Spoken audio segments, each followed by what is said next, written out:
Welcome to Penrose Learning, where we make understanding easy.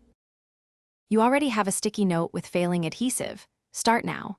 First, place the note face down on a clean, flat surface and gently lift the pad corner with your fingernail.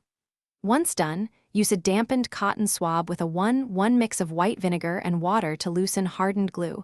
Apply sparingly to the exposed strip. Make sure to keep the paper nearly dry.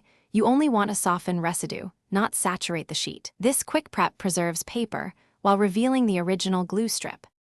You now reapply adhesive with precision. Choose a thin archival pressure-sensitive glue roller or 0.5 mm double-sided tape to match the original tack. Thicker glue causes curling. Once aligned, lay the adhesive along the original margin and press with even finger pressure for about 10 to 15 seconds.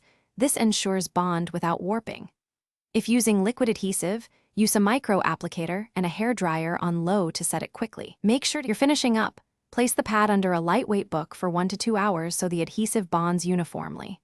Once cured, test by lifting 3 separate notes. If they peel cleanly, you're done. If a sheet sticks to the next, ease them apart slowly and slide a sheet of wax paper between pads, then reapply a tiny strip of adhesive to the margin. This prevents future sticking.